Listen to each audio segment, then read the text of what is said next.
On a Kansas morning in 1879, a man built 2 chairs for a porch that had no roof yet. One chair was 4 years old, the other was new. No one asked about the first chair. Men who knew him understood that some questions you did not ask Samuel Holt. But the second chair that was different. That was not grief. That was a decision. Somewhere in Philadelphia, a woman was reading an advertisement in a print shop. Her hands were stained with ink. She read the last sentence 3 times. Not because it was unclear, because she wanted to be certain she was reading it correctly. A man named Danner watched from the road. He had watched this ranch for 2 years. He had made his calculations. He had not calculated her. The wind crossed the Kansas plain and moved through the grass and said nothing, the way the truth says nothing because it does not need to. 2 chairs, 1 porch, everything about to change. The autumn of 1879 settled over Graham Township, like a judgment cold, clear, and without mercy for those who had not prepared. The grass on the open plain had gone the color of old brass, and the wind that crossed it carried the particular bite of a Kansas October, the kind that found the gaps in a man's coat, and reminded him that the land did not care whether he survived the season. Against this, the Whitmore Ranch stood with the solidity of something built by a man who intended to be there long after the wind had forgotten him. Samuel Holt had not been born to this land. He had chosen it, which was a different thing entirely, and the difference showed in everything he had built. The house sat on a low rise above the creek bottom, 4 rooms of stone and timber, with walls thick enough that the wind had to work to get inside. The south-facing windows caught the winter light in a way that made the front room warm by mid-morning even in February. The barn was larger than the house, as barns in this country tended to be, because a man who understood priorities understood that the animals came through winter or they did not, and if they did not, the man's options narrowed considerably. The fences ran straight. The well had good water. The kitchen garden had been put to bed for the season with the same thoroughness that Samuel brought to every task he considered worth doing, which was every task he undertook. He was 33 years old and larger than most of the county knew what to do with, not merely tall, though he was that tall enough that the doorframe of his own house had been cut an inch higher than standard, and he still ducked slightly out of habit when entering rooms in other men's buildings. His shoulders carried the width of a man who had spent a decade lifting, hauling, and building things that did not move easily, and they had not narrowed with the years. His hands were the kind that made other men look at their own hands and feel a mild surprise at how ordinary they were by comparison. When Samuel Holt walked into a room, the geometry of that room changed. People adjusted without thinking about it, moving slightly to give him the space his frame required, the way water moves around a stone. He was not a man who used this to advantage. He had learned early that his size alarmed people if he moved too quickly or spoke too forcefully, and so he had trained himself to move slowly and speak rarely, and to stand still in ways that made the stillness itself feel deliberate. The result was that men who met him often described him afterward as quiet or calm or steady, when what they meant was that he had chosen not to fill the space his body could have filled, and that restraint read as character, which it was. On the morning of the 12th of October, 1879, he was on the unfinished section of the front porch, working with a draw knife on a piece of white oak that had been seasoning in the barn since the previous spring. The porch roof was not yet up. He had the posts set and the beams ready, but he had wanted to finish the chairs first. His neighbor Roy Calder had come over to help with the roof beams, arriving at first light with his son-in-law and a borrowed mule, and had stopped at the edge of the yard when he saw what was on the porch. 2 chairs, both of them finished, both of them sitting on a porch that had no roof yet, looking out at the Kansas grass as if they had been waiting there long enough to develop opinions about the view. Roy Calder was a plain-spoken man who had farmed this county for 11 years and believed in calling things what they were. He walked up to the porch, looked at the chairs, looked at Samuel, and arrived at the most direct question available. Samuel, you don't have a wife, not yet. You built the chairs before you built the roof. Samuel ran the draw knife along a section of oak that didn't need it, more to have something to do with his hands than because the wood required further work. I know what I'm building toward. The rest follows from that. Roy looked at the chairs again with the expression of a man recalibrating his understanding of a situation. The chairs were good work, anyone could see that. The joinery was tight, the proportions right, the wood chosen for grain and durability rather than appearance. One of them had the look of something that had been sitting in weather for a season or two, the finish slightly darker at the arms, the surface worn to a particular smoothness that came from use. The other was visibly newer, the oak still bright. "That one's older," Roy said, meaning the first chair. "I built it 4 years ago." Roy understood then, because he had known Samuel long enough to know about Clara, about the winter of 1875 and what it had taken when it left. He did not say anything further about the chairs. He went to look at the roof beams and decided which end to start from. And Samuel put the draw knife down and came to help, and the matter of the chairs was not discussed again that morning. But Roy thought about them on the drive home that evening, the 2 chairs sitting on the unroofed porch looking out at the grass, one of them worn and one of them new, and he understood that Samuel Holt had been carrying something for 4 years, that most men would have put down long ago, and that the second chair was not an act of optimism so much as an act of intention, which was different, and in some ways more serious. Clara Holt had died in March of 1875, 4 days into the illness that swept through the township that winter, and took 11 people before the cold broke and the dying stopped. She had been 28 years old and healthy in every observable way until she wasn't, and the speed of it 4 days from first fever to the end had left Samuel with the particular disorientation of a man whose world had been rearranged overnight without his consent. They had been married 3 years. The house was half built. He had framed in a room on the east side that he had intended as a nursery. He finished the house. He finished it because the alternative was to not finish it, and not finishing it meant living in something incomplete, and he had decided that he was not going to let grief make his decisions. But he framed the east room as a study instead, and he built 1 chair for the porch, and he sat in it through 4 winters watching the grass go dark and bright and dark again. And he did not build the second chair until September of 1879, when he had finally arrived at a conviction he trusted. The conviction was this: he had been building the wrong way. He had been building the house and waiting for the life to arrive on its own.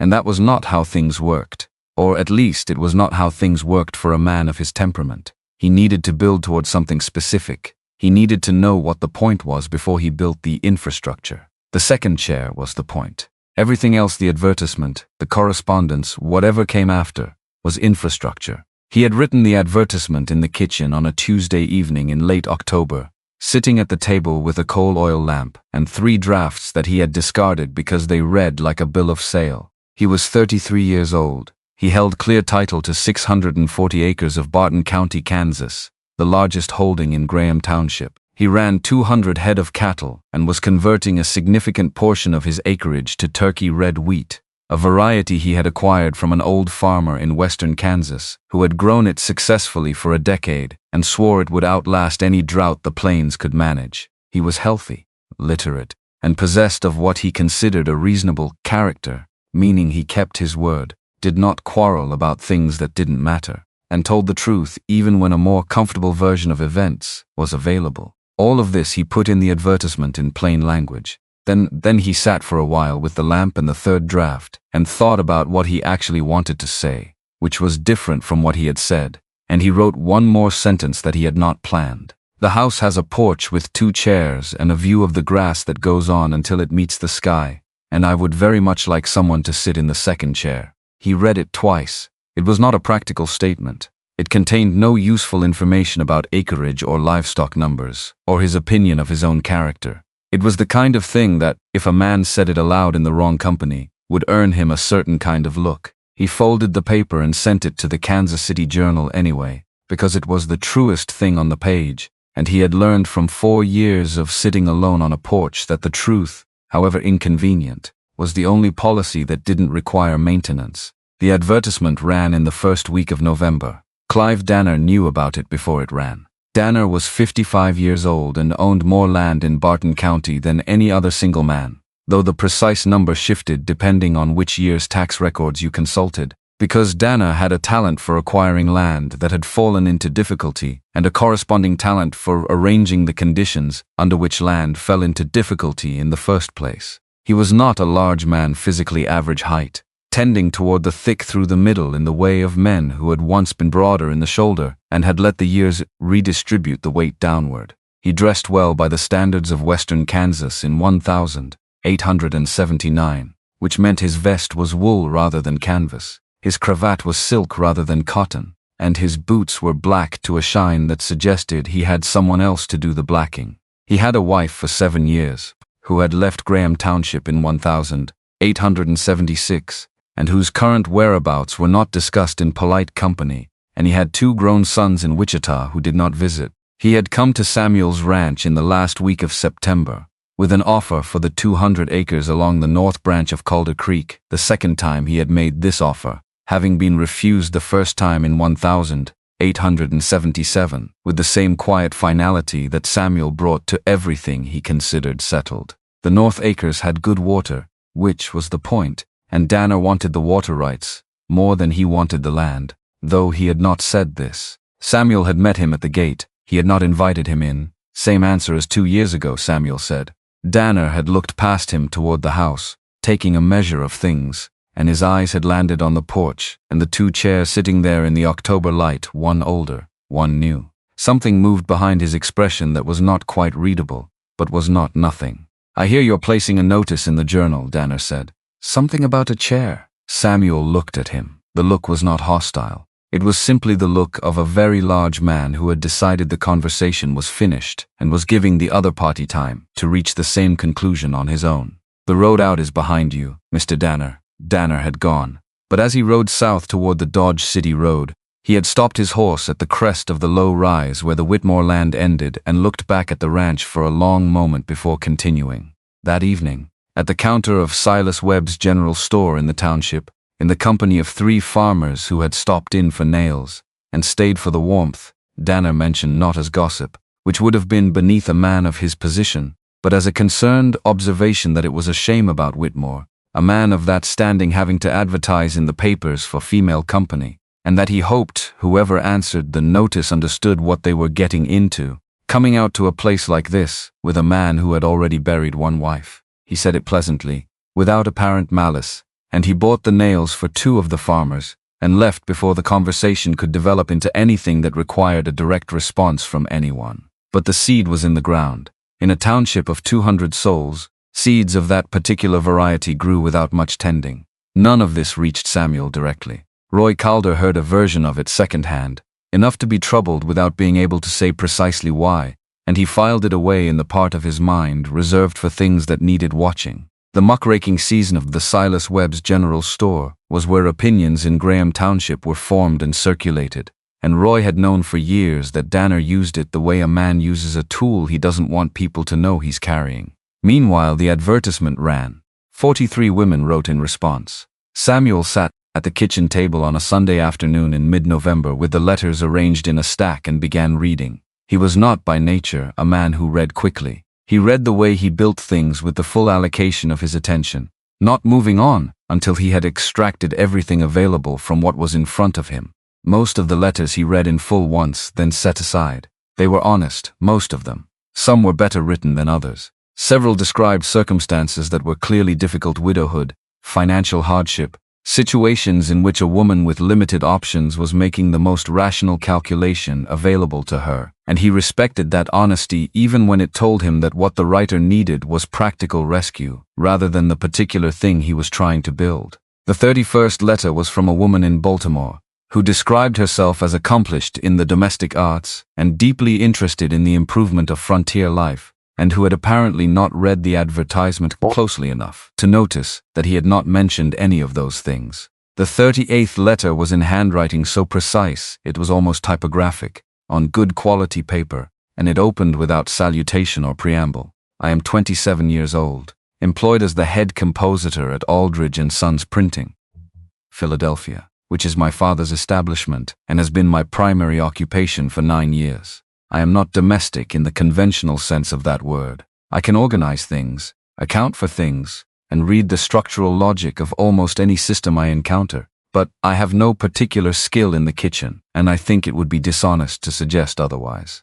He read that paragraph twice, then he kept reading. She described the work of a compositor with the efficiency of someone who had explained it before, and knew which details were actually interesting. The physical weight of the type blocks, the way a page had to be read backward before it could read forward, the particular discipline of a mind that spent its days arranging language into precise physical form, and had therefore developed strong opinions about precision and strong allergies to its absence. She described her habit of reading past midnight, not as a charming quirk, but as a structural feature of her temperament that anyone sharing her life should probably know about in advance. She described Philadelphia as a city where everything had already been decided, and she had found herself increasingly interested in places where decisions were still being made. She did not describe her appearance. She did not suggest that she would make an admirable wife. She did not frame herself as a solution to his stated problem. She said, near the end, "I have been reading the matrimonial columns for 6 months, with what I can only describe as a researcher's detachment, and I have found them almost uniformly disappointing. Not because the writers are dishonest, but because they seem to be describing what they think is wanted, rather than what they actually are. Your notice is the first one I have read that seems to describe something real. I am writing on that basis." And then, at the very end, one sentence. "I did not mention the chair directly, but I have been thinking about it since I sealed this letter, and I think I will still be thinking about it after I send it." Samuel Holt put the letter down on the kitchen table and sat with it for a while. He did not open the remaining 5 letters. He read Nora Aldridge's letter a second time, more slowly, and then he put it in the drawer of the kitchen table, where he kept things he intended to act on.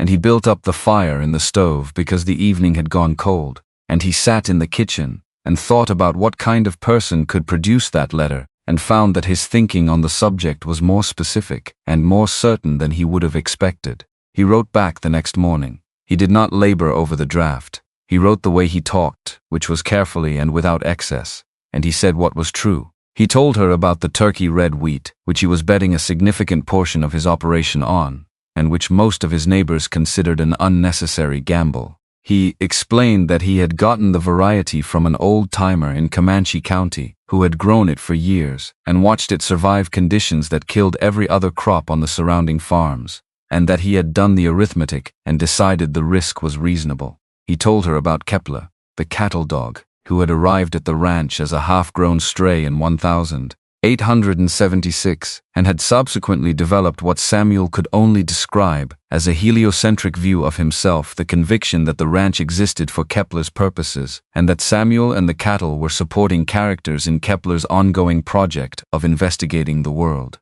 He told her about the 2 chairs. He had not intended to tell her about the 2 chairs. He had intended to mention them briefly, as he had mentioned them in the advertisement, and move on. But once he started writing about them, he found that the truth of the matter required more space than a brief mention, and he wrote what he had not said to anyone, including Roy Calder, who was the closest thing he had to a friend. "I built the first chair in the spring of 1875, he wrote, "before the house was finished, as a kind of promise about what the house was for. My wife Clara died that March before she had occasion to sit in it. I kept the chair because I was not going to let grief make decisions on my behalf, but I also did not build a second chair for 4 years, because I had not yet arrived at the kind of certainty that building a second chair requires. This September I built the second one.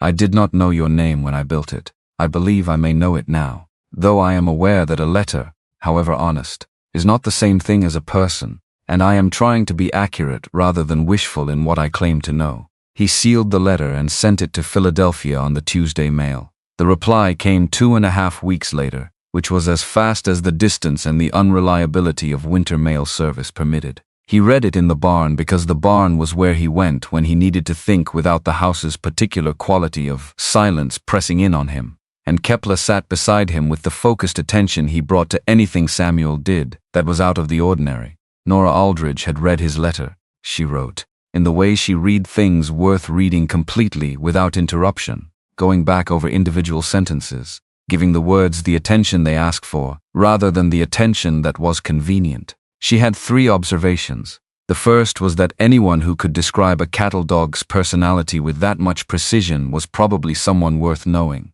The second was that what he had said about certainty, that building a second chair requires a specific kind of it, was the most accurate description of a particular type of human decision she had encountered in some time, and she worked with language professionally, so this was not a casual compliment. The third was that she had been thinking about what she called the infrastructure problem, by which she meant the tendency of people to build the supporting structure of a life house, income, reputation, the practical scaffolding, and assume that the important things would arrange themselves inside it automatically. She had been watching this assumption fail in people she knew for the better part of a decade, and she had come to believe that the error was in the ordering. You had to know what the point was first. Everything else was infrastructure. This is what I understood from your advertisement, she wrote, that I did not understand from 42 others. You knew what the point was. You built the chair. Samuel read that passage 3 times. He was not a man who was easily surprised by things on the page,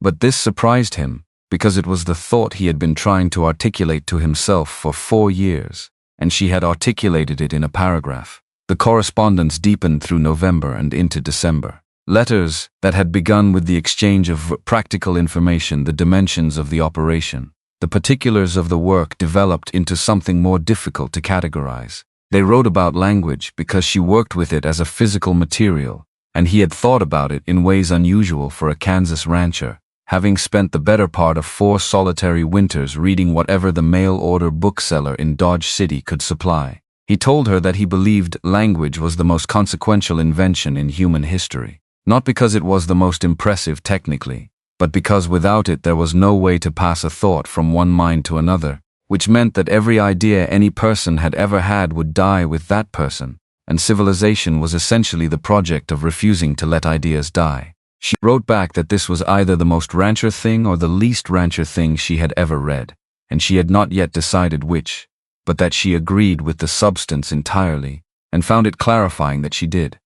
They wrote about honesty, and arrived at the same conclusion by different routes, that it was the only policy in human relationships that didn't require keeping track of anything, and that the maintenance cost of dishonesty was therefore always higher than it appeared at the outset. She wrote about Philadelphia, the weight of a city that had been deciding what things meant for 200 years and expected its inhabitants to accept those decisions as given. He wrote about the open country, about the particular quality of a place where the decisions were still being made, and a person who made good ones had a different kind of standing than they would have elsewhere. The embassy told her something he had told no one. He told her that the year after Clara died he had been close to leaving, had spent most of the following summer in a state of purposelessness that frightened him more than the grief itself, because the grief at least felt like something, and purposelessness was just empty. What had kept him was finishing the house. The act of completing a thing he had started, of not letting an unfinished structure stand as the monument to what the year had taken, that had been enough to get him through to the following spring, and the following spring had been enough to get him further, and by the 3rd year, he had understood that he was not going to leave, that he was going to stay and build something that was full, instead of something that was correct, and that these 2 goals were different enough to organize a life around. She wrote back in January, and for the first time there was something in the letter that was not entirely controlled. She said that she had read his description of that year with the recognition of someone who had sat with a version of the same thing, not grief specifically, but the particular paralysis of not knowing whether the life you were building was the right shape, and whether the right shape existed, or was something you made by building and finding out. She had been in Philadelphia her entire life, she wrote, and she was beginning to understand that this was not an accomplishment, but a limitation, and that the question was not whether she could build a different life somewhere else, but whether she had the nerve to start construction before she was certain of the outcome. You built a chair, she wrote, for a person whose name you did not know yet. I think that is the bravest thing I have read this year. He read that sentence in the barn again, Kepler settling his chin on his boot, the winter wind working at the boards overhead. He thought that brave was not exactly the word he would have chosen. He had built the chair because the alternative was to keep sitting in the only one he had, looking at the empty space where the other should be. But he understood what she meant, and the fact that she understood the gesture well enough to call it by a name felt like something he should not let pass without acknowledgement. He wrote back the same evening. He said he did not think he was particularly brave. He said he thought he was a man who had finally understood what he was building toward, and that once you understood that, the practical steps arranged themselves with surprising cooperation. He said that if she ever wanted to see whether the chair was worth the distance, Graham Township was a 40-mile drive from the Dodge City rail station, and he would be glad to make that drive in any season she found convenient. He sent the letter and did not allow himself to calculate probabilities. It was the following week that Clive Danner came to the monthly Growers Association meeting at the Methodist Church and planted what he had been growing since October. The meeting was routine crop reports, a discussion of the spring planting, a dispute about a fence line that had been ongoing since 1877. Danner attended these meetings reliably and said little, which was how he gathered information, and occasionally said something pointed at the right moment, which was how he used it. At the close of the meeting, as men were pulling on their coats and the stove was being damped down, Danner spoke to no one in particular and to everyone in range. He said it was a complicated business, a man in Whitmore's position trying to bring an Eastern woman out to this country, and he hoped for her sake she knew what she was agreeing to, he said. Clara Whitmore had been a strong woman and she had not survived it, and he supposed that was something a prospective bride ought to be made aware of, if she was going to make an informed decision. He said he wasn't criticizing the man. Whitmore was a capable rancher, he would say that freely, but there were things a woman deserved to know before she packed her trunk and boarded a train for Kansas. He said it kindly, in the voice of a man performing a civic duty. Then he put on his coat and said good evening and left. Roy Calder stood in the doorway of the church and watched Danner's horse disappear up the road, and felt the specific anger of a man who knows something wrong has been done, but cannot identify the precise moment when the line was crossed. Everything Danner had said was technically accurate. Clara Whitmore had died. Samuel Holt had buried her. These were facts. The way Danner had arranged the facts, the shape they made when laid out in that order, in that tone, before those particular ears, that was what was wrong with it. And Roy could not articulate the wrongness in terms that would hold up to a direct challenge, which was, he suspected, precisely why Danner had chosen to say it that way. He did not tell Samuel about this immediately. He was not sure what he would say. What Samuel did not know, because the male moved at the pace of the male and certain things moved faster, was that Danner had also done something more direct. In the first week of December, a letter arrived at the printing establishment of Aldridge and Sons in Philadelphia, addressed to Mr. Arthur Aldridge. It was unsigned. It had been posted from a small settlement in Comanche County, Kansas, some distance from Graham Township, which was a detail that required either a deliberate ride or a contact at the post office in question. The letter informed Arthur Aldridge that his daughter was apparently in correspondence with a Kansas rancher named Samuel Holt, and that in the interest of a father's peace of mind, certain facts ought to be brought to his attention. The letter described Holt as a man whose first wife had died under unclear circumstances, whose farming operation was financially overextended due to an ill-advised venture into an unproven grain variety, and whose standing in the community was, at best, uncertain. It said nothing that could be directly proven false. It was the same arrangement of facts as the speech in the church, refined and targeted. Arthur Aldridge read this letter twice and did not show it to his daughter. He was not a man who shared his anxieties easily, and he was also not a man who had been well, having suffered a mild episode of the heart the previous autumn that had left him more cautious than he had been. He put the letter in his desk and went back to the compositing room with the look of a man who has decided to wait and see. Nora noticed the change in him. Her father was not a subtle man. His moods were legible in the set of his shoulders, the particular way he handled type when something was weighing on him, the way he answered questions with questions instead of with answers. She noticed and she filed the observation away, because she did not yet have enough information to know what it meant, and she was not the kind of person who drew conclusions in advance of evidence. In Graham Township, the winter deepened. Samuel worked the cattle through the cold months, mended fence, read the books that arrived from Dodge City, and wrote letters to Philadelphia with the consistency of a man who had decided that this was now a fixed point in his routine, and who did not revisit fixed decisions.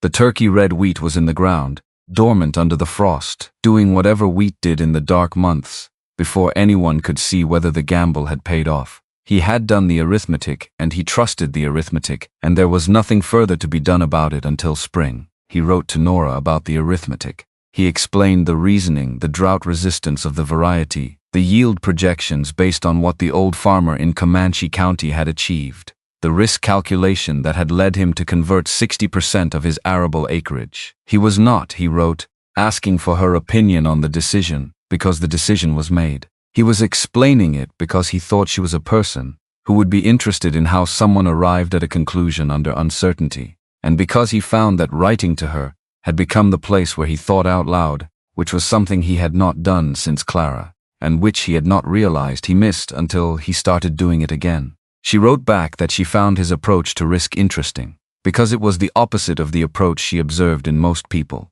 which was to delay decision-making under uncertainty until the uncertainty resolved itself, at which point the decision was usually made for you by events. She said she thought the better approach was exactly what he had done. Assemble the best available evidence, make the most defensible calculation, commit to the outcome, and then do something else while the wheat did what wheat was going to do, regardless of whether you stood over it worrying. She said she had been trying to apply this logic to certain decisions of her own, with mixed results, because it was easier to articulate than to execute when the thing being decided was not a crop variety. He understood what she meant. He did not press her on it. In February, he wrote to her about the chair again. He had been sitting on the porch in a cold that required his heavy coat, watching the light leave the sky over the western grass, and he had been aware of the empty chair beside him with the specific quality of attention you gave to a presence rather than an absence, which was new. He wrote, "I have been sitting out here in the evenings when the weather permits,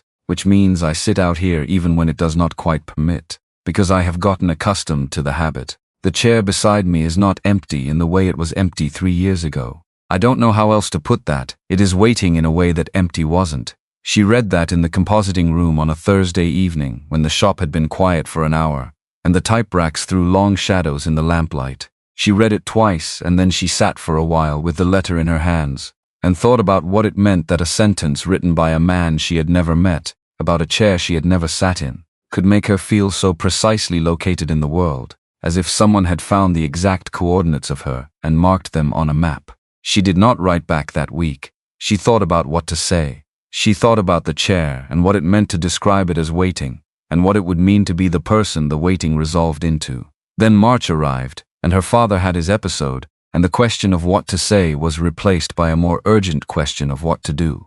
Arthur Aldridge collapsed at the compositing table on a Tuesday morning. Not dramatically, he simply sat down suddenly on the floor with an expression of profound surprise, as if his body had done something without consulting him. The doctor came. It was not the heart this time, but the left side of his face drooped slightly for 2 weeks afterward, and his right hand shook when he tried to work the heavier type blocks, and it was clear within the first week that he could not run the press alone. Nora wrote to Samuel on the Friday of that week. She did not wait to see how things developed. She wrote immediately, because he had said in his second letter that he intended to always be told things immediately, and she had discovered that she had adopted this preference as her own, without quite noticing when the transfer had occurred. She wrote, "My father had a medical episode on Tuesday. He is recovering, but he cannot operate the press without assistance, and I am the only person in the shop who knows it well enough to run it properly. I cannot in good conscience leave while the business has no one capable of managing it.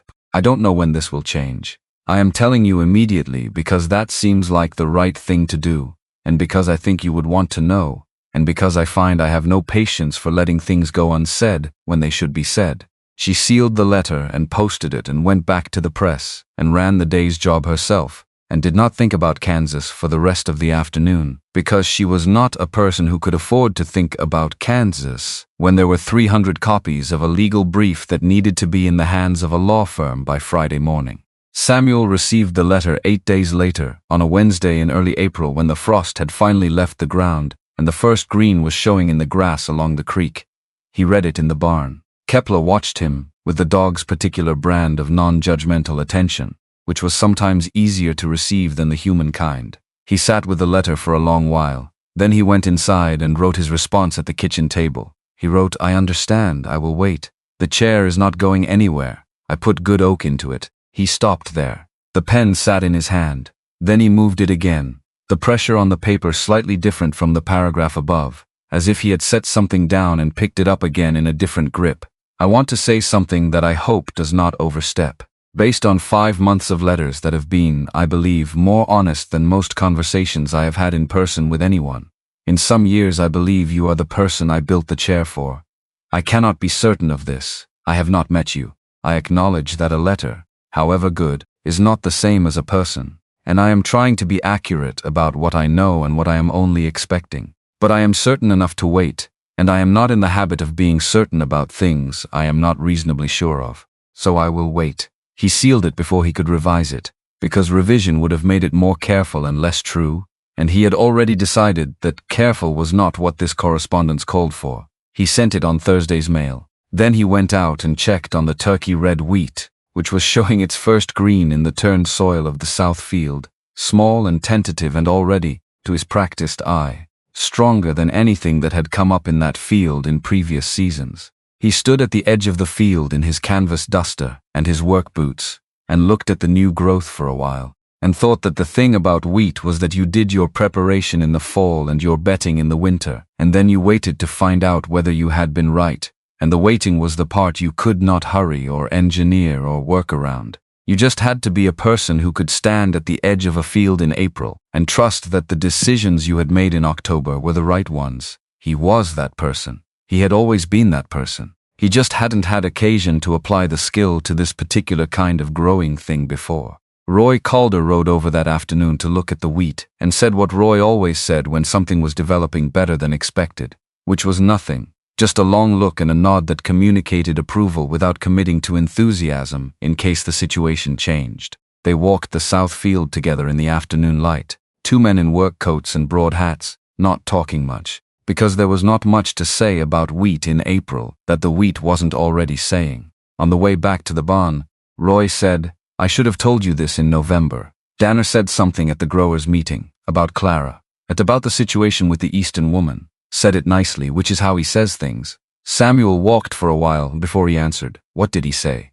Roy told him, accurately, because Roy was not a man who improved a story at the expense of its accuracy. Samuel listened without expression, which was how he listened to most things. When Roy finished, Samuel said, "Thank you for telling me. I should have told you sooner. You told me when you had enough to tell. That's the right time." He did not say what he was going to do about it, because he did not yet know. But he was a man who believed that information was only useful if you used it, and he filed what Roy had said in the part of his mind where things waited to become relevant, and went to check on the cattle, and wrote nothing in his letter about Danner, because there was nothing yet to say, and he was not going to fill pages with worry when the wheat was coming up and the chair was on the porch, and the only thing required of him, at this moment, was to wait with the kind of patience he had built over 4 years of sitting in one chair and looking at the space where the other should be. The grass outside was the first pale green of a Kansas April, and the wind across it smelled of things beginning,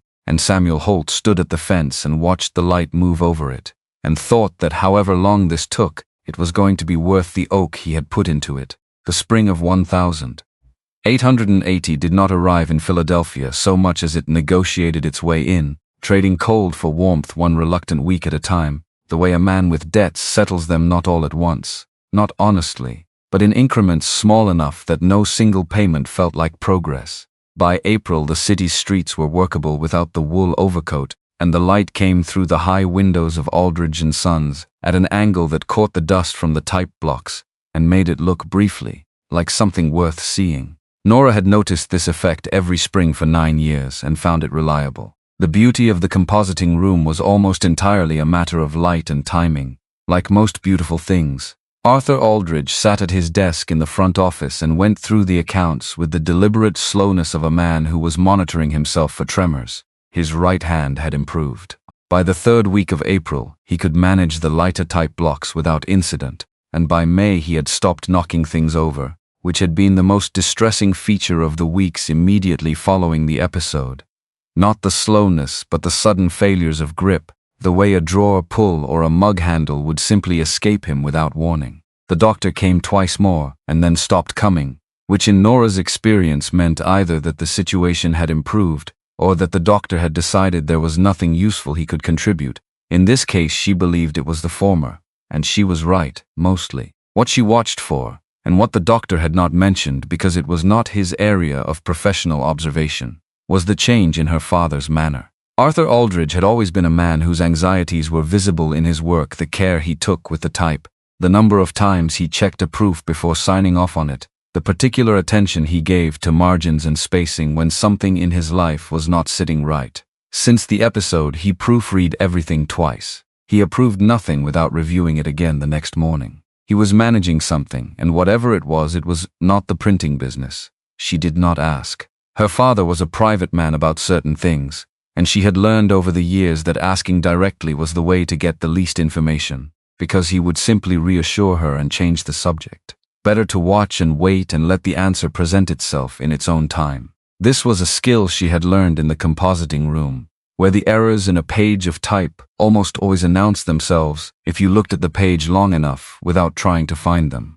In the meantime, she ran the press. Thomas Webb came in at 7 each morning and left at 5, and she taught him in the speeches the work aloud, not as a formal instruction but as a continuous demonstration, the kind of learning that happened through proximity and repetition rather than through explanation. She would set a form and then invite him to reset it, and she would not correct his errors immediately, but would let him run the proof and find the errors himself, because a compositor who could only work correctly when supervised was not actually useful. She needed him to develop judgment. Judgment took longer than technique, but technique without it was just expensive mistake-making. She had not told Thomas why she was being so thorough. She had not told her father. She had not, if she was being precise about it, fully articulated it to herself, because articulating it would have required admitting that she was planning to leave, and she was not yet certain enough of the plan to claim it in those terms. She was preparing. Preparation was not the same as commitment.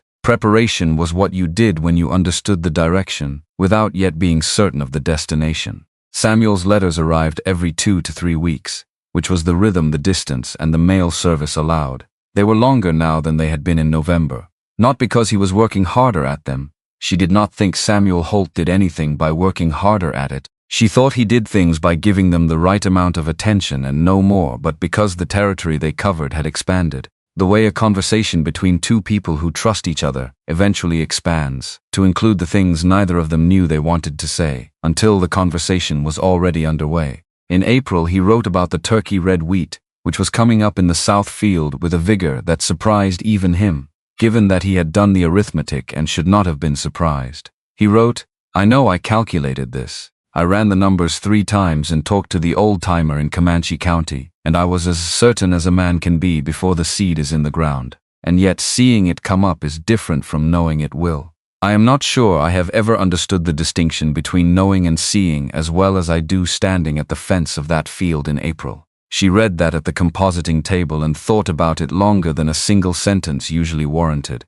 She had spent 9 years working with language in its most physical form, had developed a professional sense of when a sentence was doing more work than it appeared to be doing, and this sentence was working at 2 levels simultaneously. He was describing a wheat field. He was also describing something else, and they both knew it, and neither of them had said it directly, because the indirect version was more accurate to the actual experience. She wrote back, "I think the distinction you're describing is the difference between a conclusion and a fact. You can arrive at a conclusion through calculation. A fact only becomes real when it exists in the world and you can put your hand to it, which is why the waiting between calculation and fact is the part that cannot be reasoned through. You just have to stand at the fence and let the wheat prove you right." She had not planned to write that. She had been writing about something else, the Hollis job, a quarterly gazette for a dry goods merchant on Walnut Street, which had given her trouble in the imposing, because the merchant kept changing his mind about the column widths. And then the letter from Kansas was still open on the desk beside her, and the sentence had arrived without much forethought. She read it back and thought, "This is not about wheat." Then she sent it anyway, because it was true, and she had decided months ago that the truth was the policy she was going to hold to in this correspondence, even when the truth arrived in agricultural metaphors. The letter she found in her father's desk was not what she went looking for. She had gone looking for the invoice from the paper supplier, which Arthur had a habit of filing in the wrong drawer when his mind was elsewhere. She found the invoice in the middle drawer where it should have been. She also found, in the back of the bottom drawer, under a ledger from 1876, a letter in a hand she did not recognize, on paper with no letterhead, the envelope addressed to Mr. Arthur Aldridge, in characters that had been formed with deliberate care, too deliberate, the careful hand of someone whose natural handwriting they were concealing. She read it once standing at the desk, quickly, the way you read something when you are not certain you should be reading it at all. Then she read it again slowly, sitting down, because her legs had made a decision that the rest of her body was still catching up to. The letter was everything Clive Danner was. It was accurate in its facts and dishonest in its arrangement.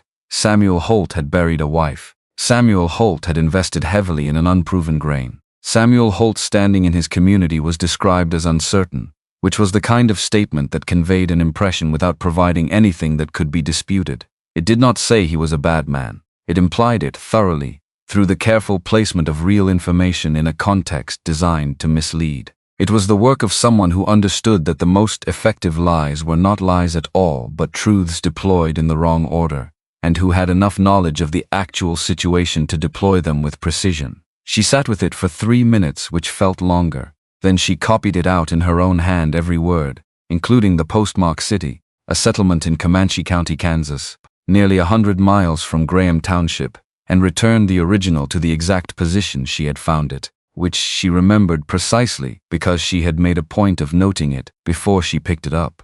Then she closed the drawer, found the paper supplier's invoice, and went back to the compositing room and finished the Hollis Gazette, because the Gazette needed to be done, and the letter was not going anywhere, and she was a person who finished what was in front of her. That evening she wrote to Samuel. She did not describe what she had found, not yet. She asked only, "Is there anyone in Graham Township who would benefit from your not finding a wife?" He wrote back in 8 days, which was faster than usual, which told her the question had landed somewhere specific. He wrote about Clive Danner, with the same plain-spoken thoroughness he brought to everything the two refused offers on the North acreage. The comment Roy Calder had reported from the growers' meeting, the sense he had of a man who operated through implication and social pressure rather than direct confrontation. He did not speculate beyond what he knew. He said, "I am telling you what I have been told and what I have observed directly. I won't claim more certainty than I have." She read then felt two things simultaneously. The first was the satisfaction of a theory confirmed, which was a professional sensation she recognized from the compositing room when a proof came back without errors. The second was something harder to name, an anger that was not hot but cold, the kind that settles in and stays, not because it is being performed, but because it has found the proper temperature and sees no reason to change it. She had not come this far, had not written the most honest letters of her life to a man in Kansas, had not spent the better part of a year building something that mattered out of paper and ink and the particular quality of attention two people could bring to telling each other the truth, to have that thing undermined by a man in a blacked boot who wanted water rights.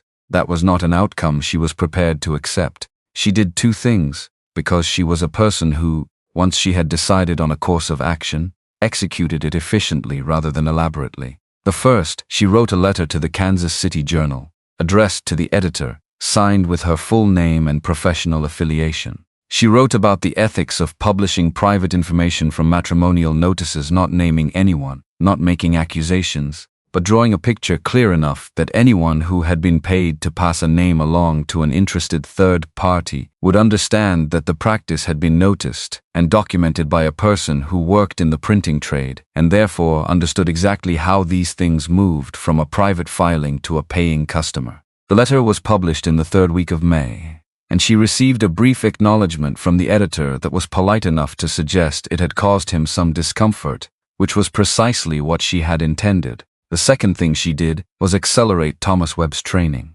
She had been teaching him at a measured pace, appropriate to the material and to his aptitude, which was genuine if uneven. He was excellent with the body type and sloppy with headlines, which was the opposite of what you wanted, and she had been working on the headlines since February. She decided in May that they no longer had the luxury of the measured pace, not because the situation was urgent in any timeline. She could see Samuel had said he would wait, and she believed him, but because she understood now that preparation was not passive. Preparation was a decision you made about what you were going to do, and then enacted through specific choices every day, until the thing you had prepared for became possible. She was not waiting, she was building. She started keeping Thomas at the press past 5 on Tuesdays and Thursdays. She brought in work she might otherwise have declined: a municipal report, a church newsletter, a legal notice that required a type size she hated, because each new job was an opportunity for Thomas to encounter a problem she had not specifically prepared him for, and the ability to solve new problems was the thing she could not manufacture through instruction alone. It had to be discovered, each time, by the person who needed to do the discovering. Her job was to ensure he discovered it while she was still there to catch the errors before they went out the door. Arthur noticed the extended hours. He asked once if they were behind on a deadline, and she said no. She was developing Thomas's range, and Arthur said that sounded reasonable and went back to the accounts. He was not incurious, her father. He simply had a long-standing policy of trusting her judgment about the operation, because she had earned that trust over 9 years, and he was not a man who revisited decisions that were working. What he did not tell her was that he had received a second letter from the anonymous Kansas correspondent. This one was shorter. It said only that the turkey red wheat venture had outperformed expectations. This was presented not as reassuring news, but as evidence of a recklessness vindicated by luck, the implication being that a man who gambled and won had not thereby demonstrated sound judgment but merely good fortune, which would not hold, and that Samuel Holt had used the proceeds to purchase additional land, which was described as overextension. It also said, with the careful vagueness that characterized all of Danner's communications, that the community's attitude toward an Eastern woman in the township remained skeptical, and that this skepticism was unlikely to resolve on its own. Arthur read this letter and put it in the same drawer, behind the same ledger. Then he went to the press room and watched his daughter work for a while, and said nothing, and went back to the accounts, and the weight he was carrying settled in a little more permanently, the way weight does when it stops being temporary and starts being furniture. Nora did not find this letter. She did not need to. She already understood the source, and knowing the source allowed her to understand the method, and understanding the method allowed her to discount its product as the designed instrument it was, rather than the concerned community report it pretended to be. What she could not discount was the summer, which was long. The distance between a Philadelphia compositing room and a Kansas wheat field was not only geographic, it was the distance between a life in progress and a life being held in reserve, and she felt that distance most acutely on the evenings when the shop was quiet and the last proof was pulled, and there was nothing between her and her own thoughts except the smell of ink and the sound of the street outside, which was not a comfortable sound in the specific way that a different kind of quiet might have been. She wrote to Samuel in August about what she was thinking, with the precision she brought to everything that mattered. She had been watching herself with a researcher's detachment, she wrote, and she had identified a particular error in her own thinking that she wanted to name, because she believed that naming an error was the first step to correcting it. The error was this: she had been treating her presence in Philadelphia as a given, and her departure as a variable, when in fact she had already decided and was simply executing the preparation. She was not uncertain about the direction. She was uncertain about the timing, which was a different kind of uncertainty entirely, and should not be allowed to masquerade as the first kind. She wrote, "I think I have been confusing preparation with hesitation. They look similar from the outside. From the inside they feel completely different, but I have been describing them as if they were the same thing, which is imprecise, and I have less patience for imprecision in my own thinking than I do in type." Samuel wrote back in 10 days. He said, "I know the difference between preparation and hesitation. Preparation faces forward. Hesitation faces both ways at once. Everything in your letters faces forward. I have noticed this about you from the beginning, and I believe it is accurate." She read that sentence twice, standing at the case rack with a compositing stick in her hand, and felt something in her chest that she recognized as the particular emotion of being seen correctly by someone who had good reasons to see you otherwise. It was not comfortable exactly. It was better than comfortable. It was right. The summer pressed on. She worked and Thomas Webb improved, in the incremental and occasionally backsliding way that real skill improvement always happened rather than the smooth upward curve you expected when you were planning it. By July he was reliable on the body type without supervision.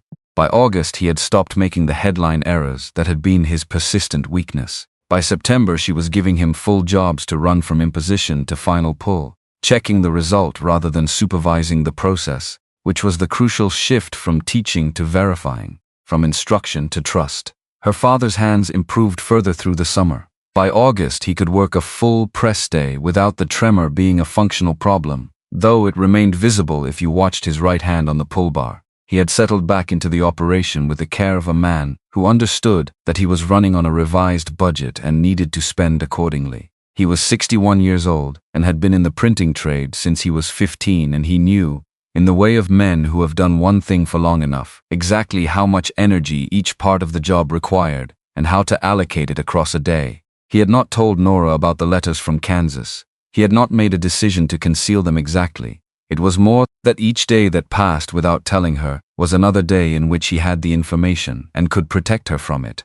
And he had perhaps misunderstood what protection meant in this context, which was a misunderstanding not uncommon among fathers, who loved their daughters well but not quite accurately. Nora found the second letter in September, not by accident this time. She found it because she had been watching the bottom drawer of her father's desk for months. The way she watched a page of type she suspected of containing an error, but could not yet identify regularly, without forcing it, letting the wrongness announce itself. She had gone into the desk for a vendor receipt, which was a legitimate errand. She had found the receipt in the right drawer. She had then, with the purposefulness of someone who has decided that waiting is finished, opened the bottom drawer and looked. 2 letters, not one. She read the second one standing at her father's desk in the empty office, and the cold anger from May was still there, exactly where she had left it, undiminished by the months between. She put both letters on the desk surface. She went to the compositing room. She came back with a sheet of good paper and a bottle of ink and her pen.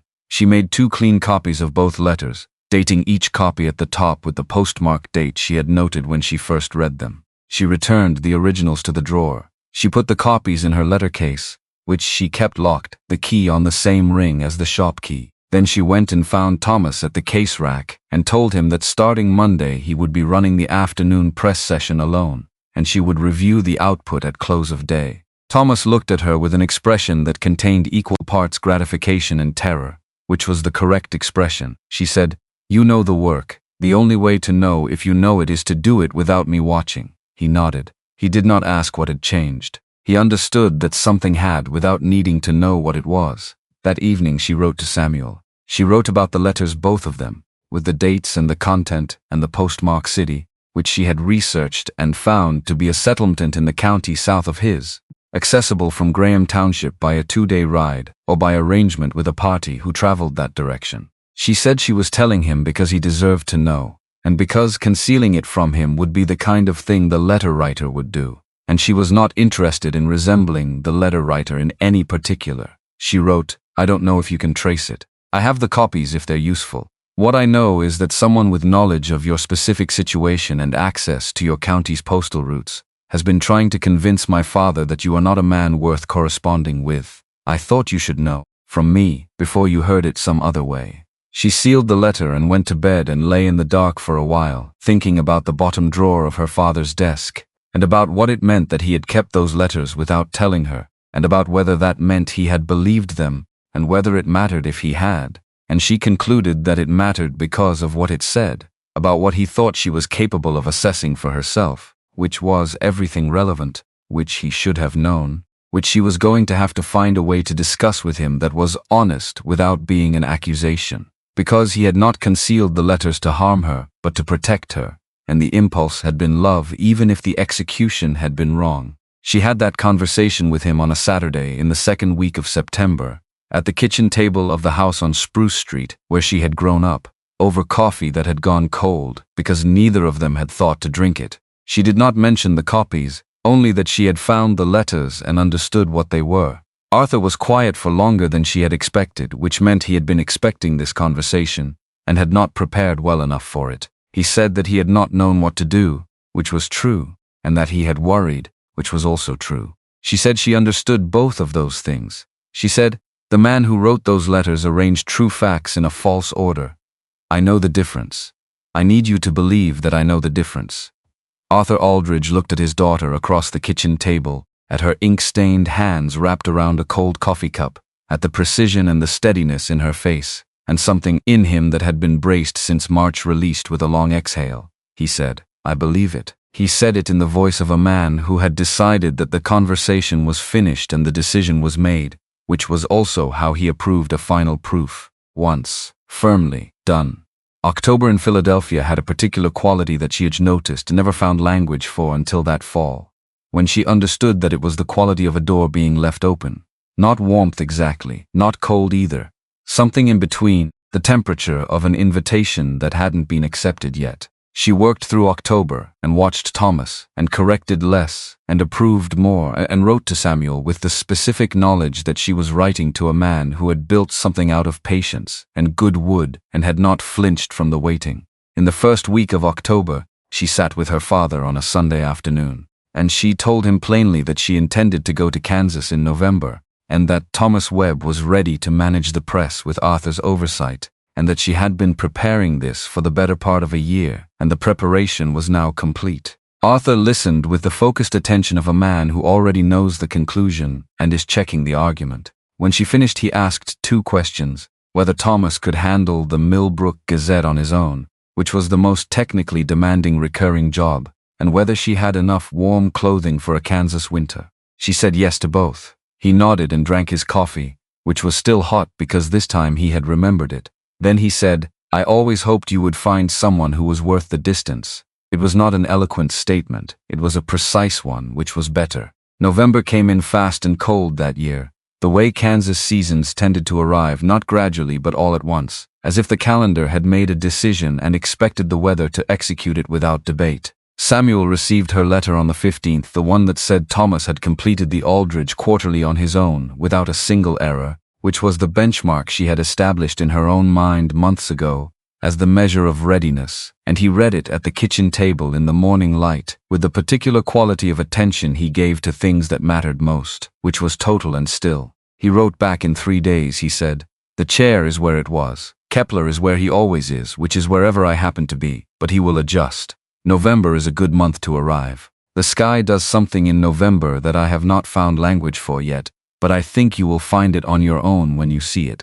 She read that letter in the compositing room with Thomas setting a job beside her, the familiar sounds of the shop around her, the smells she had breathed for 9 years mixing with the cold air coming through the transom. She thought about the sky doing something she didn't have language for yet. She thought about a chair that had been waiting since September of 1879, 18 months now, longer than most promises lasted when there was nothing to enforce them, except the character of the person who had made them. She thought about grained oak and proper joinery, and the particular strength of something built to last by someone who had considered it carefully before beginning. She folded the letter and put it in her coat pocket, the inside one close. She'd had a train ticket already. She had bought it in October, not because she was certain of the date, but because buying it was an act of the same order as building the chair, a commitment made in the physical world that said, without room for ambiguity, what the intention was and when it would be executed.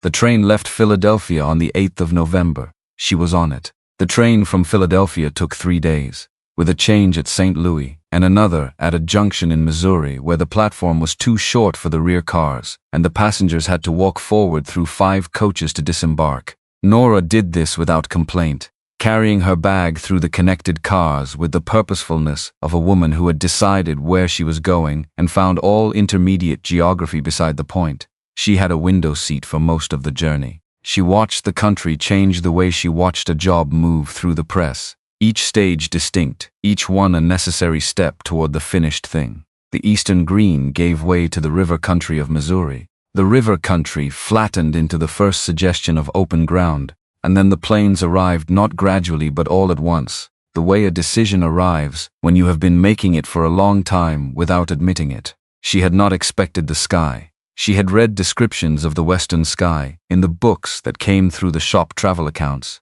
land memoirs, the occasional honest report from someone who had actually been there rather than writing about the intention of going. They all mentioned the sky. She had processed this information as a person processes information about things not yet experienced, accurately and without real content.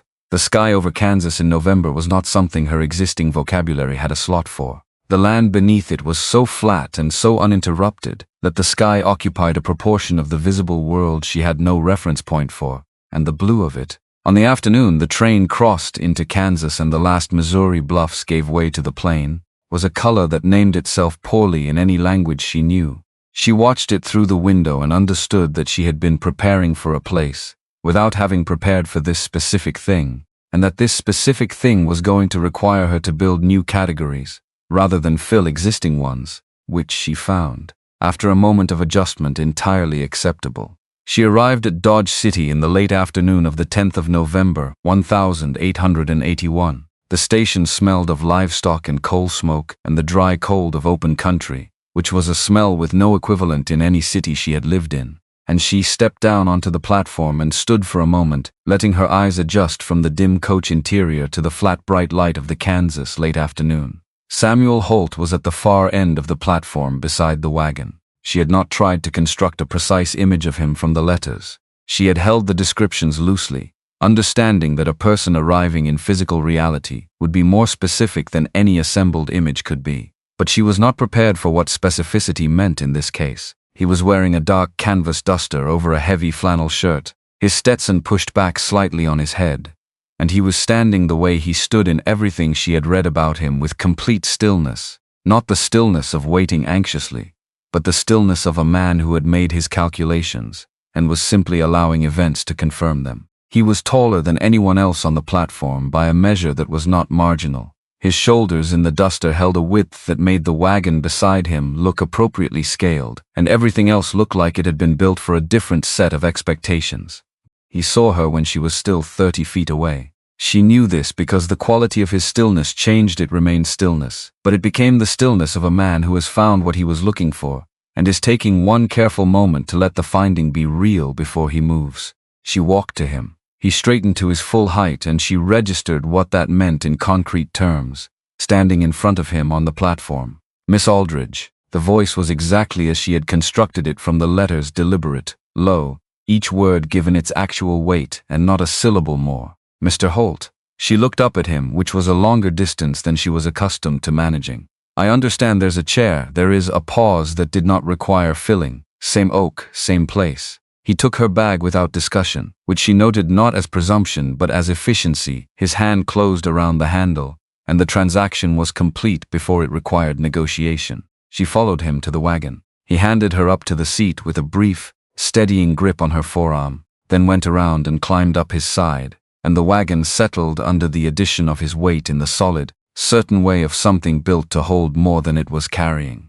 They drove north out of Dodge City into the open country, and the sky she had been watching through train glass was now directly overhead with nothing between her and it, and she understood that glass had been doing more work than she realized. The blue deepened as the sun angled west. The light hit the winter-flattened grass at a low angle and turned it from pale gold to something that seemed to generate its own illumination, as if the ground itself were lit from underneath. She had been trying since the Missouri border to find the right word for what the sky was doing, and she had not found it. And sitting in the wagon with the open plain running to every horizon, she understood that she was not going to find it today, and that this was not a failure, but a beginning. She would need to live here long enough to earn the right word, and that was a different kind of task than the ones she was accustomed to finishing in an afternoon. After perhaps a mile, she said, "You told me you hadn't found language for it." He said, "No." She said, "I'll find my own. It may take a while. The sky is patient." She did not answer that. It did not require an answer. They drove on through the late light, and Kepler, who had been riding in the wagon bed with the philosophical acceptance of a dog who has learned that his person sometimes goes places and then comes back, stood up behind them and put his nose to the air and assessed the new variable with the focused attention he brought to all assessments. The ranch came into view as the sun was completing its business with the horizon. Stonehouse on its low rise above the creek bottom, barn behind it, outbuildings in their practical arrangement. She had built a version of this from his letters, and the version was close, because he had described it as a man who knew it well and saw no reason to embellish. The house was the product of the same mind that had written those letters, organized, durable, built for function first, and appearance only as a result of function done correctly. The porch was visible as they came up the rise, and she could see, even in the fading light, the two chairs, dark shapes against the lighter stone wall, sitting in the same relation to one another as they had been sitting for over 2 years. She was down from the wagon before Samuel had finished wrapping the reins. She walked to the porch steps and up them and stood before the two chairs and looked at them with the attention she gave to a proof she needed to read completely before she could say whether it was right. The first chair was older in all the ways she had expected. The finish at the arms had gone dark and smooth from years of contact, the grain of the oak still visible beneath the patina, telling the story of a man who had sat in this specific spot through enough seasons to leave a record of himself in the wood. The second chair was different in kind, not just in age. The joinery was tighter. The proportions had been considered more carefully. The wood was chosen for grain and durability, with an attention the first chair's construction had approached, but not quite reached. It was a better chair. She understood what that meant without requiring it to be explained. She sat in the second chair. She put her hands on the arms, feeling oak that had not yet developed the history of use. She looked out at the grass going on in the direction of where the sky had been, until the dark took it. Samuel came up the porch steps and settled into the first chair, and the chair absorbed his weight with the solid certainty of something that had been doing exactly this for years. Neither of them said anything. The wind moved through the grass below the rise with a sound she was hearing from outside a window for the first time, and it was a different sound than through glass, fuller, more present. The sound of air moving through nothing that was trying to stop it. Then Kepler arrived at her knee. He circled the chair once with the methodical thoroughness of a working dog conducting a formal evaluation. Then he sat. Then he placed his chin on her knee with the decisiveness of an entity that had reached a conclusion and saw no procedural reason to delay communicating it. She put her hand on his head. Samuel said, "He has not done that for anyone who was not already known to him. In 5 years," she said. "Then I am glad he has low standards." He said, "He has very high standards. That is the point." She left her hand on the dog's head and looked out at the dark plain and thought that she had been right to come, which was not a surprising thought but was a confirmed one. And confirmed was different from suspected in the way that a proof pulled clean was different from a proof you expected to be clean. The content was the same, but the certainty was of a different order entirely. The week that followed was the week of learning dimensions. She learned the ranch the way she had learned the compositing room at 16, by position, by repetition, by reaching for things until the reaching became reflex. The kitchen caught the morning light through its south window and was warm by 8 o'clock even in November. The barn was organized with the logic of a mind that worked in systems, everything placed where it could be found in darkness, because in a working barn you were frequently working before the light came. The accounting ledgers were in the desk in the front room, and she looked at them on the third day, because the question of whether there was a structural improvement to be made was the kind of question she could not leave unexamined once she knew the ledgers existed. There was a structural improvement. The inputs were accurate, but the organization made Samuel the necessary interpreter of his own records, which was a single point of failure she had seen cause problems in her father's shop when Arthur was unavailable and a customer needed information that lived only in Arthur's head. She showed Samuel the specific pages where the logic was correct but invisible to a reader. He looked at them with the focused attention he gave to everything he considered worth his time, which was everything. And then they spent an afternoon reorganizing the accounts receivable section in a way that took less than 2 hours and produced records that could be read without the author present. Samuel looked at the finished page and said, "Roy Calder has been trying to make sense of this section for 3 years. She said, "Invite him to look again." Roy Calder came on Saturday. He sat with the ledger for 4 minutes, which was longer than she had expected it to take, and then he looked up at Samuel with an expression that communicated something specific in the language of men who have known each other long enough to communicate without elaboration. Samuel said nothing. Roy looked at Nora and said he had to admit he'd had his doubts, which was the most honest thing she had heard anyone in Graham Township say directly to her face, and she appreciated it in the way she appreciated all direct statements, which was considerably. She said, "About me or about the ledgers?" Roy said, "Both, if I'm being straight." Then he said the ledgers were clear now, and he thought the other doubts were settling themselves, and he put his hat on and went home. And Samuel watched him go with the expression he wore when something had resolved correctly. The Sunday 2 days later was when Clive Danner chose his moment. She had seen him at the service, had noted him in the way she noted anomalies in a proof, not with alarm but with the particular attention that something out of alignment deserved. He was dressed for visibility rather than for a Kansas November morning. The wool vest and the blacked boots in a congregation of men who had come from their chores and smelled accordingly. He positioned himself where he could be seen and where he could see, and he did this with the practiced ease of a man who had been doing it for years and had stopped noticing that he was doing it deliberately. In the yard after the service, while the township gathered in the loose clusters of a Sunday in decent weather, Danner moved toward the group where Samuel stood with Roy Calder and Thomas Aldridge. the farmer from the East Quarter section who had been asking about the turkey red numbers for a month. Nora was standing at the edge of this group, listening to Thomas's questions with the attention she gave to technical discussions, which was full attention without performance. Danner arrived in the pleasant, concerned voice he used for things he had prepared in advance. He said it was good to see Miss Aldridge settling in, and that he hoped she was finding the township welcoming, and that he understood it must be quite an adjustment from Philadelphia. She said adjustments worth making usually were considerable. He said of course, and that some visitors from the East found the winters more demanding than they had anticipated. She said she had spent 16 months preparing for this specific move, and understood what Kansas winters required, which was warm wool and sound infrastructure, both of which she had arranged. Danner adjusted his approach the way a man adjusts when a first line of argument fails to find purchase. His voice stayed pleasant. He said Graham Township had a particular character that newcomers sometimes misread, and that the community was close-knit and naturally took time to extend its trust, and that he only meant to offer the perspective of someone who had been part of it for many years. He said it with the air of performing a civic duty, and it was the same instrument as the letters and the church meeting 2 years earlier, real information arranged to produce a false impression, with nothing specific enough to be directly challenged. Nora had spent 9 years reading type backward. She said, Mr. Danner. The tone she used was the tone of a compositor who has found an error and is about to explain it to the person responsible, not unkind, not heated, precise.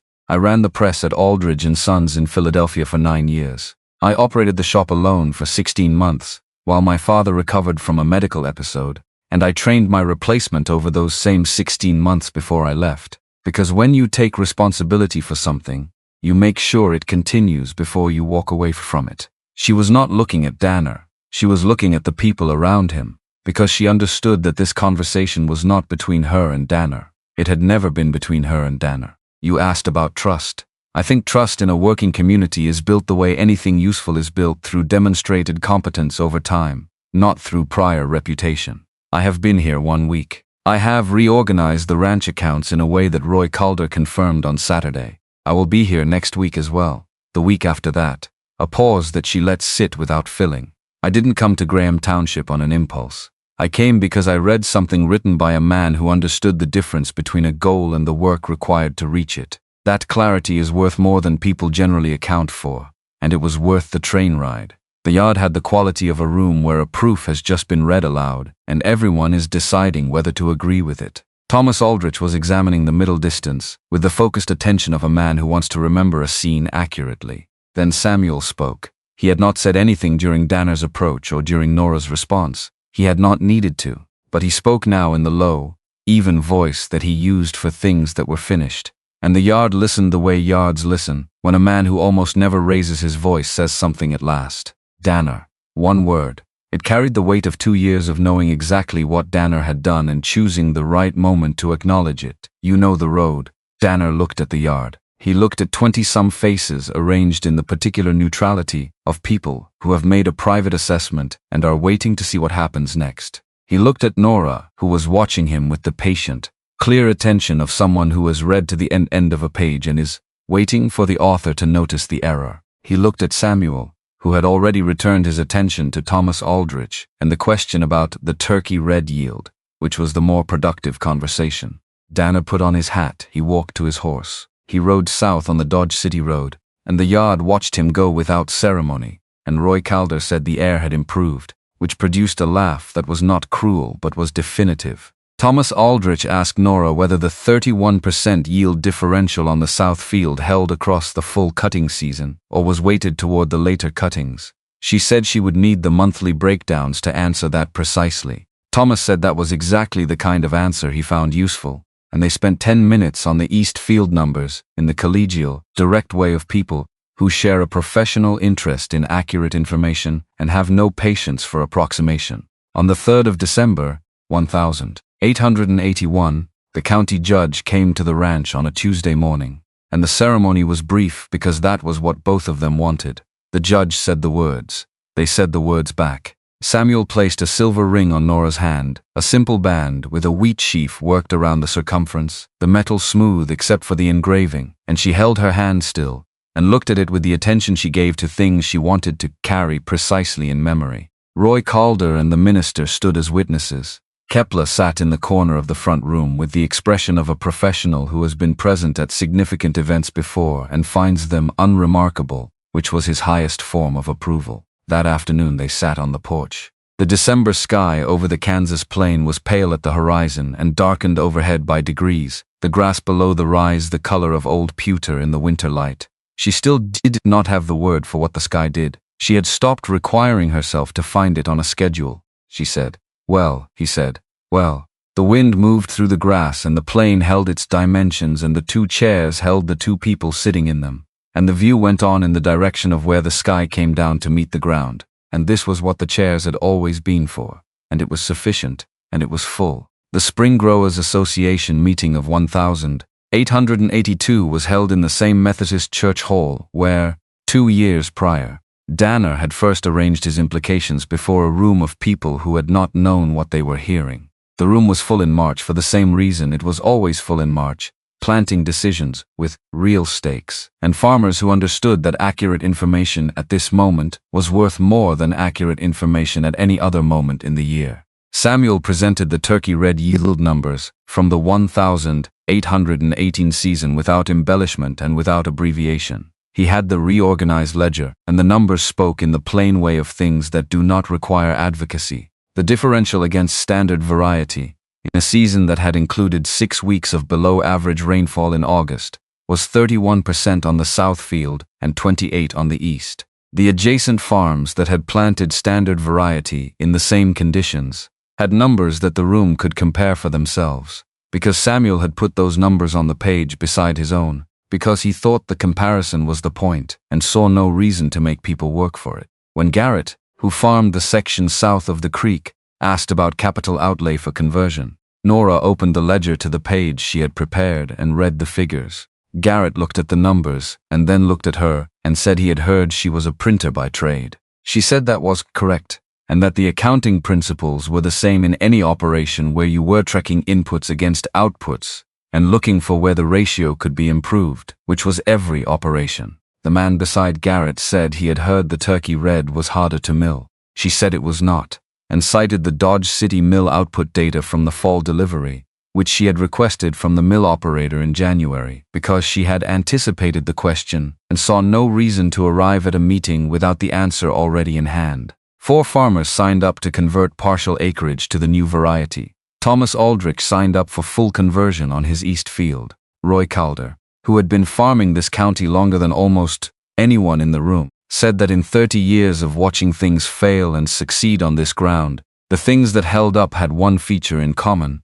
They were chosen by people who had done the arithmetic rather than following what everyone else was already doing, because by the time everyone else was doing something, the advantage was gone. He said this looking at the wall rather than at Samuel or Nora, which was how Roy Calder paid a compliment when he did not want anyone to feel obligated to acknowledge it. Silas Webb found Nora near the door as the meeting broke up. He ran the general store and had been the medium through which Danner's implications had traveled for 2 years without fully understanding what he was carrying, which was a kind of ignorance she had decided to treat as ignorance rather than complicity. He said he had expected her to be gone by January, which was a direct statement and therefore the kind she could work with. She said January had been demanding but manageable. He said Kansas January was not what most people called manageable. She said, "I think manageable and comfortable are different standards. I was prepared for manageable." He looked at her with the expression of a man updating a long-held assumption,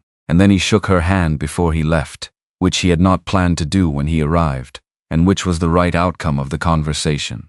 Danner attended no further township meetings that season. When he appeared at the general store in the autumn, he was quieter than his previous manner had required, and he bought his goods and did not offer observations about anyone's agricultural decisions or domestic arrangements, and the north acreage along the creek continued to belong to Samuel Holt, fenced and productive, and the subject did not arise again in any form that required a response. The east room of the ranch house became a library by accumulation rather than by design.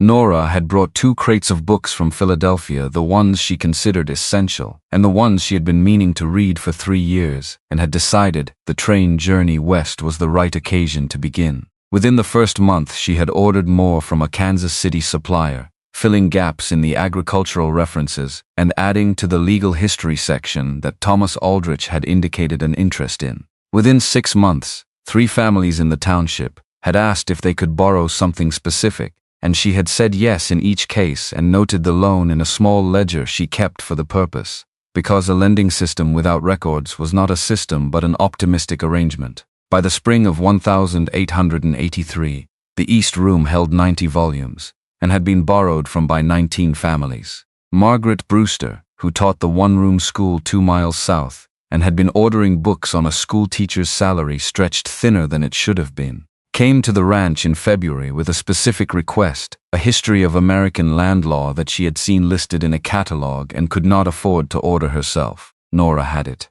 She lent it without formality. Margaret returned it 3 weeks later with penciled marginalia, so careful and so observant that Nora read them the way she read a good proof, with the pleasure of encountering a mind working at full capacity. She told Samuel about the marginalia that evening. He listened and said, "She's been teaching here for 7 years on what the county pays her, which is not enough for books." Nora said that was a problem with a partial solution available. He said, "Tell me what the partial solution requires," she told him. He said he would start on the room extension in the spring.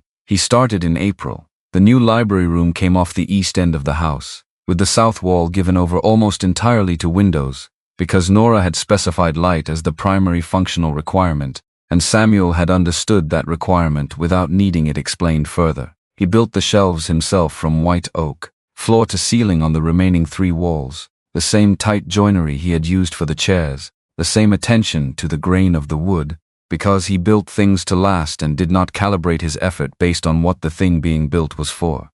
A shelf was a shelf. It held what was put in it, or it did not, and the difference between one that did and one that did not was in the quality of the work, which was not negotiable. The room held 600 volumes when the shelves were full. Nora told him they currently had 140. He said they would grow into it.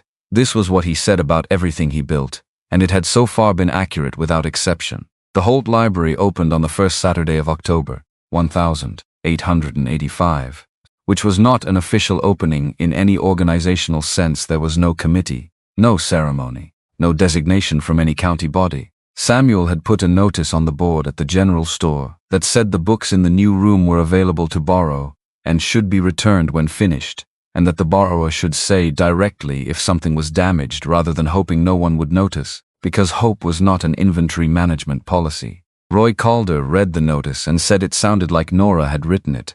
Samuel said she had.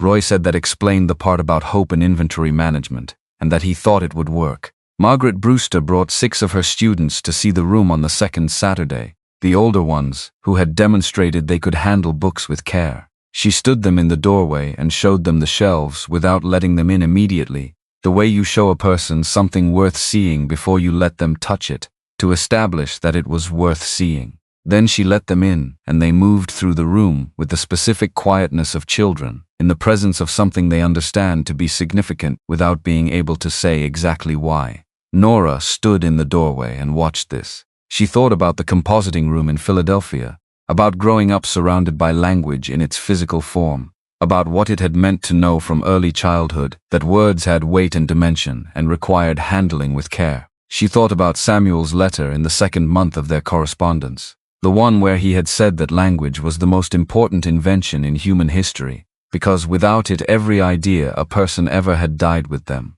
and civilization was the collective refusal to let ideas die. She had thought at the time that this was an unusual thing for a Kansas rancher to believe. She had come to understand that it was not unusual for this particular Kansas rancher, and that this particular Kansas rancher had built a room for it. The years that followed were the years of a life being fully inhabited. The turkey red wheat established itself in the county, the way any sound idea establishes it itself, first through the evidence of the people who had risked it early, then through the arithmetic that the evidence produced, then through adoption that was slow until it was not. By 1887, the variety was the standard in Graham Township and 2 neighboring townships, and the farmers who had resisted it longest had forgotten they had resisted it, which was also how sound ideas established themselves. The ranch grew in productivity rather than in acreage, which was the kind of growth that did not announce itself but accumulated in the ledgers and in the quality of what the operation could sustain in a difficult year. in the drought of 1887, when 3 farms in the county went to the bank, and 2 more reduced their herds by half. The Holt Ranch lost ground, in the way that a well-built structure loses ground in a storm perceptibly but not structurally. The losses contained within limits that the infrastructure could absorb. Nora had seen the drought coming in the accounts before it arrived in the fields, had flagged the pattern in the spring rainfall data, and suggested the reserve allocation that made the difference. Samuel had looked at her figures and adjusted without discussion, because he trusted the arithmetic and he trusted the person who had done it. The library continued to grow. By 1890, it held 430 volumes and had been borrowed from by 61 families in the township and surrounding area. Margaret Brewster had become its informal curator, organizing the new arrivals and maintaining the loan ledger when Nora was occupied elsewhere, which was most of the time. The County Education Board sent a representative in 1891 who spent an afternoon in the room and wrote a report that Nora did not read because it used the word remarkable 4 times in the first paragraph, which told her everything she needed to know about its analytical value. Samuel read it. He said the man had counted the books correctly, which was the most useful thing in the report.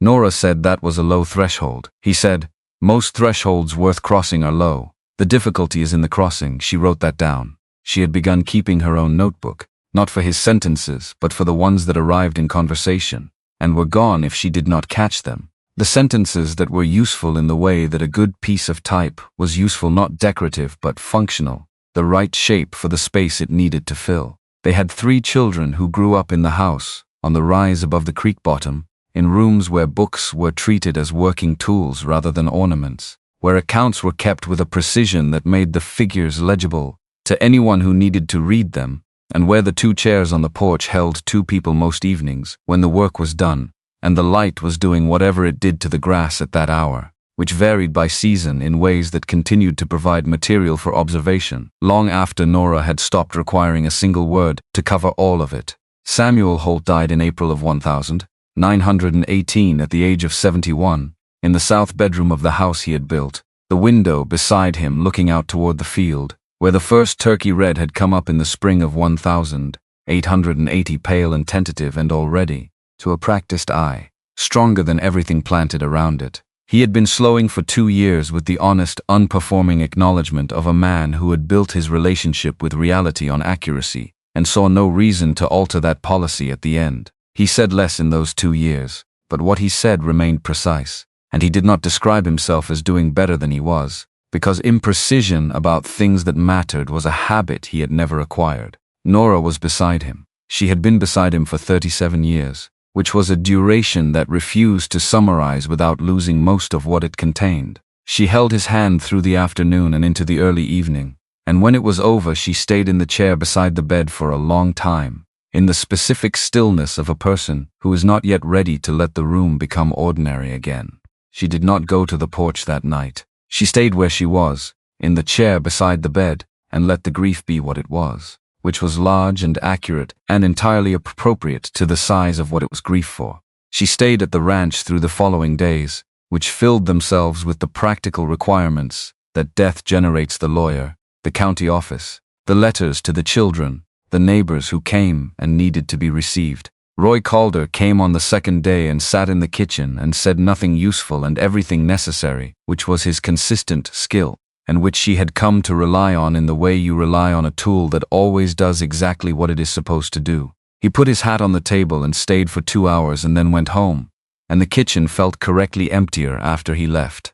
On the 3rd day she went through Samuel's desk. She went through it the way she went through everything that required accuracy from the top left, working right and down, not skipping sections, because she had learned long ago that the things you find in the places you were not specifically looking are sometimes the most important things in the room. She found his homestead filings papers from 1874 in a paper sleeve, preserved with the care he gave to documents that mattered. She found a letter from his mother, dated 1886, that she had not known he kept. She found 3 receipts from the Wichita silversmith. She had not known there had been 3 visits, had known only about the ring. And then she found the notebook, brown leather, small enough to fit in a coat pocket, the cover worn at the corners from years of exactly that. She opened it and recognized the hand immediately, the same hand that had written to her from Kansas beginning in November of 1879, the careful, deliberate hand of a man who wrote as he spoke,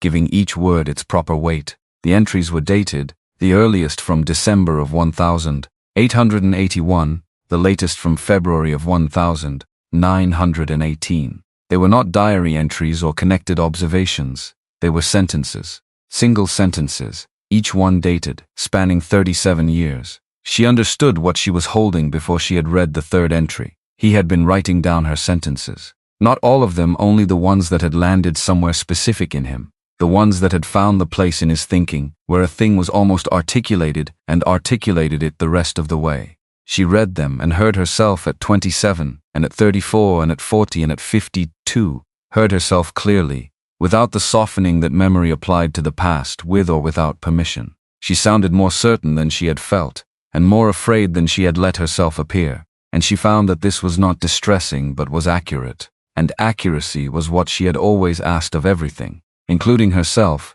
including him, and he had heard her accurately enough to write it down, which meant he had known.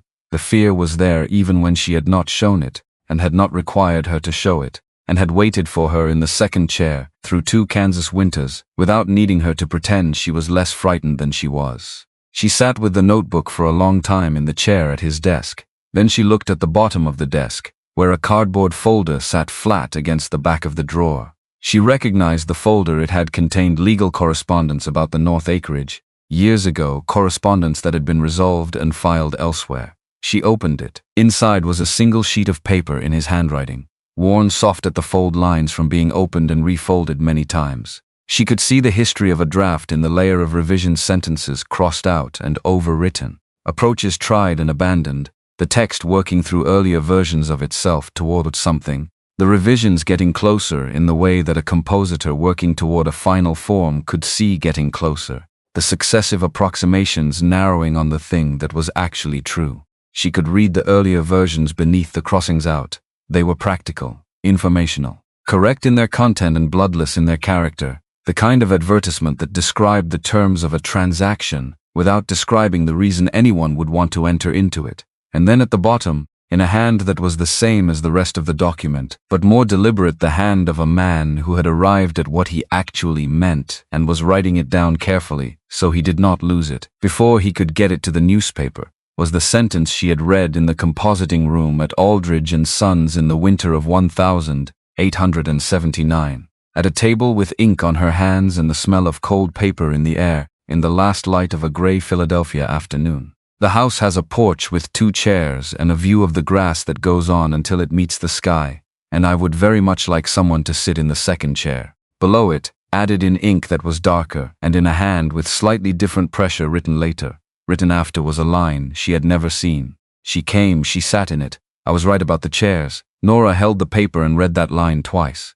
The second time she read it, she heard him saying it in the voice she had known for 37 years. The low and careful voice that gave words their actual weight. And she understood that he had written it not as a conclusion but as a record, the way you record a proof that came back clean, not because you doubted it would, but because the clean proof deserves to exist somewhere permanent, in a form that does not depend on memory. She folded the paper along its existing fold lines and put it in the pocket of her dress. She put the notebook in the pocket beside it. She sat for another moment at the desk, in the chair where he had sat on a Tuesday evening in October of 1879, and tried version after version of an advertisement until he found the one that said what was actually true, and then she stood and went out through the front room and out the door and up onto the porch. She sat in the second chair. The April evening over the Kansas plain was doing what April evenings did here, the light coming low from the west, the grass green with the first real green of the season, the kind of green that arrived in April like an argument being made rather than a fact being stated, insisting on itself against the memory of the winter's browns and grays. The sky overhead had gone the deep saturated blue of early evening, the color she had been working on a word for since November of 1881, and had stopped requiring a single word for sometime around the winter of 1884, when she had understood that the sky here was not one thing, but a different thing each time. and that the absence of a fixed word for it was not a gap in the language, but a feature of the thing itself. It refused the fixity that a permanent name would impose. She put her hands on the arms of the chair. The wood had developed a smoothness over 37 years of use that was different from the smoothness of new wood. This was the smoothness of accommodation, of a surface that had spent decades in contact with the same hands until the wood and the hands had arrived at a mutual knowledge of each other. She had put her hands on these arms 10,000 times. She put them there now and felt the oak the way she felt a type block she had set so many times she knew its weight before she picked it up.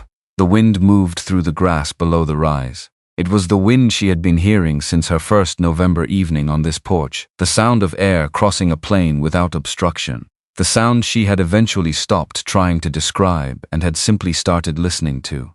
It was the most honest sound she knew. It did not indicate anything beyond what it was. It was just the wind, and the grass, and the plain that went on until it met the sky, and the sky doing what it did, and the evening doing what evenings did, and none of it required her to be anything other than the person sitting in the chair observing it. She thought about 37 years and what they held. She thought about the compositing room on Walnut Street and a gray afternoon in November, and a sentence at the end of an advertisement that had required reading 3 times, not because it was unclear, but because she wanted to be certain she was reading it correctly. She thought about the notebook in her pocket with her own sentences inside it, the sentences she had said over 37 years that had landed somewhere in him, the fear in them she had not known he heard. She thought about the word she had never found for the Kansas sky and the long, comfortable acceptance of not finding it. She thought about what it meant to have been right about something, before you could prove it, not the satisfaction of the proof but the particular quality of the rightness itself.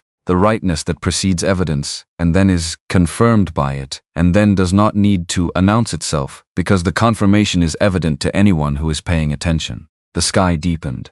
The first stars became visible in the east where the dark came first. The grass went from green to gray to the color of old silver in the failing light. Kepler's grandson, a cattle dog named by the youngest child, who had inherited the household's naming philosophy along with its library, came around the corner of the porch and settled at the foot of her chair with the quiet assumption of a working dog who knows where he is supposed to be. She stayed until the stars were out in number. The vast overabundance of stars that this sky produced when the dark was full, more stars than the eastern sky had ever held, more than she had known existed on her first night here. She stayed until the wind settled into its late evening register, and the plain was quiet in the way it was quiet when there was nothing between here and the horizon that wanted to make a sound. Then she took the folded paper from her pocket and read the last line one more time in the starlight, which was enough light for a woman who had been reading type in difficult conditions for 37 years. She came, she sat in it. I was right about the chairs. She put the paper back in her pocket next to the notebook. She sat for a while longer with her hands on the arms of the oak chair and the stars overhead and the wind in the grass and the plain going on in every direction into the dark. She had been right to come. She had been right to prepare the way she prepared, to wait the length she waited, to trust the calculation she had made at a compositing table in Philadelphia in the winter of 1879 with ink on her hands and the evidence in front of her. She had been right that the kind of clarity in that sentence was rare enough to be worth the distance. She had been right about what the chair meant and what the man who built it was offering, and what kind of life could be built by 2 people who understood the difference between the goal and the work required to reach it. He had been right about the chairs. She had been right about him. This was what 37 years looked like from inside them, and it was too large to hold and too specific to summarize, and exactly, precisely, the right amount.